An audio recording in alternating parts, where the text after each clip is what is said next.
Hello friends, welcome back to my YouTube channel our solution. तो friends, आज की इस वीडियो में हम बात करने वाले हैं वृद्धि और विकास के बीच जो मेन डिफरेंस होता है उसके बारे में। इससे पहले की वीडियो में हम वृद्धि एवं विकास के बारे में डिटेल में डिस्कस कर चुके हैं और मानव विकास की जो अवस्थाएं हैं उनके बारे में भी डिस्कस कर चुके हैं। तो आपने वीडियो नहीं देखी है तो प्लीज़ मेरे चैनल अवर सोल्यूशन पर जाकर वो वीडियो देखें। तो चलिए स्टार्ट करते हैं वृद्धि एवं विकास के बीच जो मेन डिफरेंस है उसके बारे में। तो फर्स्ट पॉइंट है यहाँ पर, जो वृद्धि का जो स्वरूप होता है वो बाह्य और आंतरिक दोनों होता है। वहीं विकास का भी स्वरूप आंतरिक और बाह्य दोनों रूप से होता है, यानी कि वृद्धि और विकास आंतरिक और बाह्य दोनों रूप से होते हैं। नेक्स्ट पॉइंट है यहाँ पर कि वृद्धि एक समय के बाद में रुक जाती है, जबकि विकास जो है वो जीवन भर चलता रहता है। नेक्स्ट पॉइंट है यहाँ पर कि वृद्धि क्रम के अनुसार नहीं चलती, यानी कि जो वृद्धि है वो क्रमिक रूप से नहीं होती है। कभी हमारी लंबाई बढ़ती है तो कभी हमारा वजन बढ़ता है, जबकि विकास एक निश्चित क्रम में होता है, यानी कि हमें अपना जितना विकास करना होता है उतना हो जाता है। मानसिक विकास हो या सामाजिक विकास हो, जितना हम चाहेंगे उतना हो जाएगा। नेक्स्ट पॉइंट है हमारे यहाँ पर कि वृद्धि दिशाहीन होती है, वृद्धि की कोई भी दिशा नहीं होती है, जबकि विकास एक निश्चित दिशा में निश्चित विकास की जो दिशा है वो निश्चित होती है। अगला पॉइंट है कि वृद्धि का हम मापन कर सकते हैं, जैसे हम अपने वजन अपनी लंबाई को माप सकते हैं, जबकि विकास का हम सीधे सीधे मापन नहीं कर सकते हैं।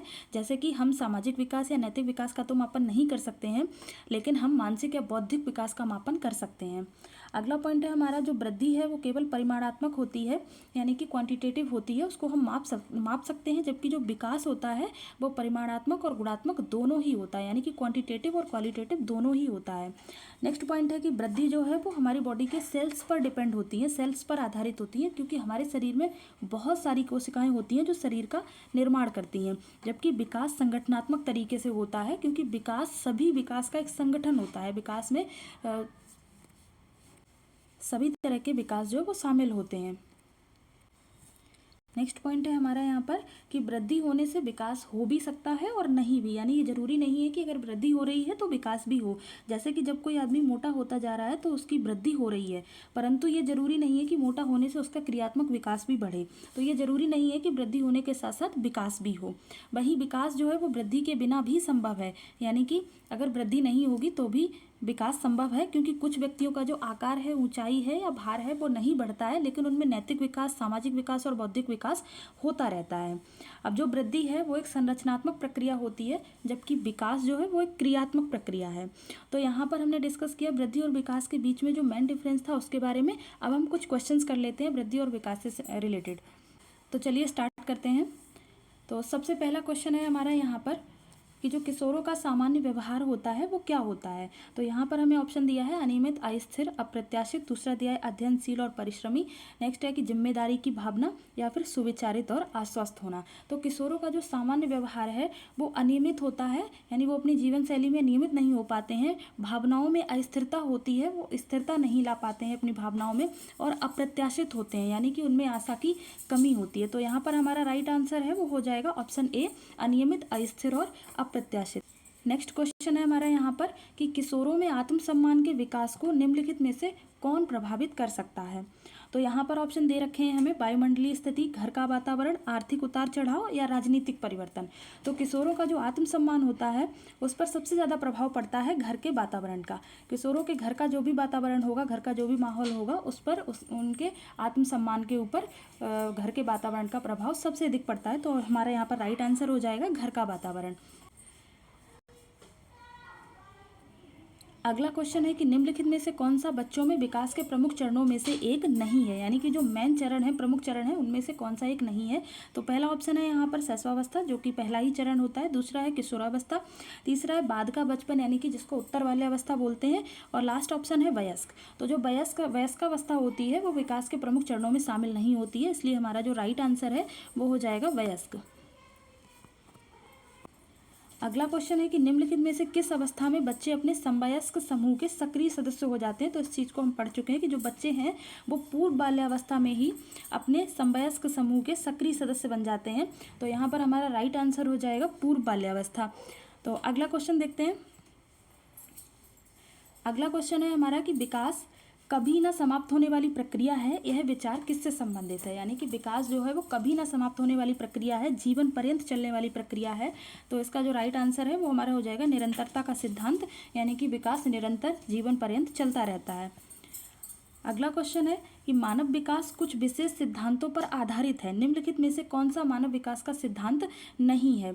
तो सबसे पहला ऑप्शन है निरंतरता। निरंतरता यानी कि विकास जो है वो जीवन पर्यंत चलता रहता है, तो ये तो विकास के सिद्धांत में आएगा। अनुक्रमिकता, अनुक्रमिकता का मतलब है कि विकास जो है वह क्रम से होता है, तो ये भी विकास का सिद्धांत है। अगला है सामान्य से विशिष्ट की ओर, तो यह भी विकास का सिद्धांत है। लास्ट ऑप्शन है प्रतिवर्ती यानी कि रिवर्सिबल, विकास कभी भी उल्टा नहीं होता है, विकास एक क्रम में ही होता है। तो यहाँ पर जो मानव विकास का मुख्य सिद्धांत है जो नहीं होगा वो है ऑप्शन डी यानी कि प्रतिवर्ती। अगला क्वेश्चन देखते हैं कि विकास शुरू होता है, तो विकास जो है वो पूर्व प्रसव अवस्था से ही शुरू हो जाता है। विकास की जो प्रक्रिया है वो जन्म से लेकर या जन्म से पूर्व ही शुरू हो जाती है विकास की प्रक्रिया, और जीवन पर्यंत चलती रहती है। अगला क्वेश्चन देखते हैं कि जो मानव विकास है वो क्या है। तो मानव विकास मात्रात्मक और गुणात्मक दोनों होता है, क्वालिटेटिव और क्वांटिटेटिव दोनों ही होता है, जबकि जो वृद्धि है वो केवल गुणात्मक होती है। अगला क्वेश्चन देखते हैं कि निम्नलिखित अवधि में से किसमें शारीरिक वृद्धि एवं विकास तीव्र गति से घटित होता है, कि सबसे ज़्यादा शारीरिक वृद्धि और विकास किस अवस्था में होता है। तो यहाँ पर जो अवस्था है शैशवावस्था एवं प्रारंभिक बाल्यावस्था, ऑप्शन यहाँ पर राइट हो जाएगा, क्योंकि जो शारीरिक वृद्धि और विकास है वो शैशवावस्था एवं प्रारंभिक बाल्यावस्था में सबसे तीव्र गति से घटित होता है, जिसकी जो समय है वो है जन्म से 6 वर्ष की अवस्था। तो जन्म से 6 वर्ष की जो अवस्था है उसमें शारीरिक वृद्धि एवं विकास तीव्र गति से होता है। तो अगला क्वेश्चन देखते हैं कि जन्म से किशोरावस्था तक बच्चों में विकास किस क्रम में होता है, यानी कि जन्म से किशोरावस्था तक जो बच्चों में विकास होता है वो किस क्रम में होता है।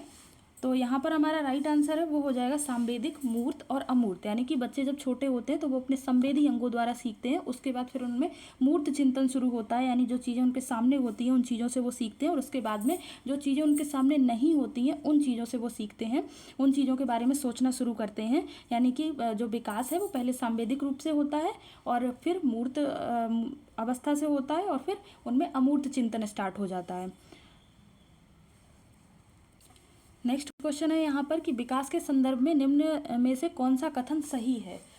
तो पहला ऑप्शन है कि विकास केवल बाल्यावस्था के दौरान ही होता है, तो ऐसा नहीं है कि विकास केवल बाल्यावस्था के दौरान ही हो, कि विकास तो जीवन पर्यंत चलने वाली प्रक्रिया है। दूसरा ऑप्शन है यहाँ पर कि विकास बहुआयामी होता है, यानी कि विकास के बहुत से पक्ष होते हैं, तो ये बिल्कुल सही ऑप्शन है। नेक्स्ट है कि विकास की दर सभी संस्कृतियों में सभी के लिए समान होती है, तो ऐसा नहीं है कि विकास सभी में भिन्न भिन्न तरीके से होता है। और लास्ट ऑप्शन है कि विकास केवल विद्यालय में होने वाले अधिगम से ही होता है, तो ऐसा भी जरूरी नहीं है कि विकास विद्यालय के बाहर भी हो सकता है, विद्यालय के बाहर अपने घर परिवार सामाजिक परिवेश में भी विकास होता है। तो यहाँ पर जो हमारा राइट ऑप्शन है, राइट आंसर है वो हो जाएगा विकास बहुआयामी होता है। तो ये थी एक छोटी सी वीडियो वृद्धि एवं विकास से संबंधित। वीडियो अच्छी लगी हो तो लाइक करें, शेयर करें, चैनल को सब्सक्राइब करें। Thank you.